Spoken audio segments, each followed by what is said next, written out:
இட்லி தோசைக்கெலாம் ஒரே மாதிரி சட்னி செஞ்சு போர் அடிக்குதா? அப்போ இந்த வீடியோ உங்களுக்கு தான். செம்ம டேஸ்டியாக கொஞ்சமாக அந்த சட்னி இருந்தாவே போதும், 3 தோசை கிட்ட சாப்பிட்றலாம். அவ்வளோ டேஸ்ட்டாக இருக்கும். எப்படி பண்ணுறதுன்னு பார்க்கலாம். பூண்டு 15லேருந்து 20 பூண்டு பல் எடுத்துக்கலாம். வரமிளகா 6லேருந்து 7, சின்ன சைஸ் புளி, ஒரு சின்ன நெல்லிக்காய் சைஸ், உப்பு தேவையான அளவு, கொஞ்சமாக தண்ணி ஊற்றி நல்லா ஃபைனாக எவ்வளோக்குள்ள நல்லா ஃபைனாக அரைக்க முடியுமோ நல்லா ஃபைனாக அரைச்சி வச்சுக்கோங்க.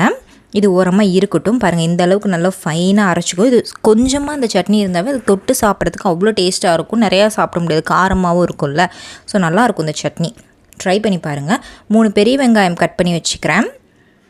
ஒரு கடாயில் 2 டேபிள் ஸ்பூன் நல்லெண்ணெய் ஊற்றிட்டு கடுகு, உளுந்தம்பருப்பு, கருவேப்பிலை போட்டு நல்லா பொரிஞ்சதுக்கப்புறம் நம்ம ஏற்கனவே கட் பண்ணி வச்சுருக்கோம்ல வெங்காயம், அந்த வெங்காயத்தை இதோட ஆட் பண்ணிக்கலாம். இந்த வெங்காயம் இப்படி போட்டு ஆட் பண்ணுறதுனால சட்னியோட டேஸ்ட் வந்து வேறு லெவலில் இருக்கும். ஸோ கண்டிப்பாக ட்ரை பண்ணி பார்த்துட்டு எனக்கு எப்படி இருந்துச்சுன்னு சொல்லுங்கள். சூப்பராக இருக்கும் இந்த சட்னி. நல்லா கொதிக்க விட்டுட்டு, வெங்காயம் ரொம்பலாம் வதங்கக்கூடாது, லைட்டாக வதங்கிட்டு நம்ம ஏற்கனவே அரைச்சி வச்சுருந்த சட்னி மிக்ஸை வந்து ஆட் பண்ணிக்கணும்.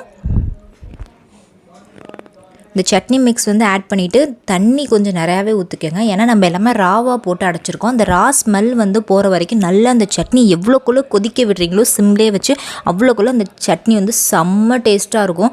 காரமாக சாப்பிட்றவங்களுக்குலாம் இந்த சட்னியோட வேறு லெவல் காம்போவாக இருக்கும். இது கூட தோசை, இட்லி, சப்பாத்திலாம் சூப்பராக இருக்கும். நல்லா இந்த அளவுக்கு சுண்டி வரணும் சட்னி, அப்போ தான் டேஸ்ட்டு சூப்பராக இருக்கும். அதோட ரா ஸ்மெல் வந்து கொஞ்சம் கூட இருக்கக்கூடாது. நல்லா தண்ணி ஊற்றி நல்லா இந்த அளவுக்கு கன்சிஸ்டன்சி கரெக்டாக இருக்கணும். தண்ணி ஊற்றி அந்த தண்ணியில் சுண்டிட்டு அதோட ரா ஸ்மெல் போகிற வரைக்கும் நல்லா இந்த அளவுக்கு இதுதான் கரெக்டான கன்சிஸ்டன்சி. எண்ணெய் பிரிஞ்சு தனியாக வரணும். குழந்தைக்கு கொடுக்குறதா இருந்தால் நல்லெண்ணெயை சட்னியில் ஊற்றி கொடுங்க, சூப்பராக இருக்கும். நல்லா ஒரு சுட சுட ஒரு மொறுமொறுன்னு ஒரு தோசையை ஊற்றி அதோடு இந்த சட்னி வச்சு சாப்பிட்டு பாருங்கள், செம்ம டேஸ்ட்டாக இருக்கும். ஸோ கண்டிப்பாக ட்ரை பண்ணி பார்த்துட்டு எப்படி இருந்துச்சுன்னு கமெண்ட் பண்ணுங்கள். இந்த வீடியோ பிடிச்சிருந்தால் லைக் பண்ணிக்கோங்க, சப்ஸ்கிரைப் பண்ணிக்கோங்க. தோசையோடு வச்சு சாப்பிட்டோம், சட்னி ஃபுல்லாக காலி ஆகிடுச்சு. உங்கள் வீட்டில் எப்படி? வேறு லெவல் டேஸ்ட். ட்ரை பண்ணி பார்த்துட்டு சொல்லுங்கள்.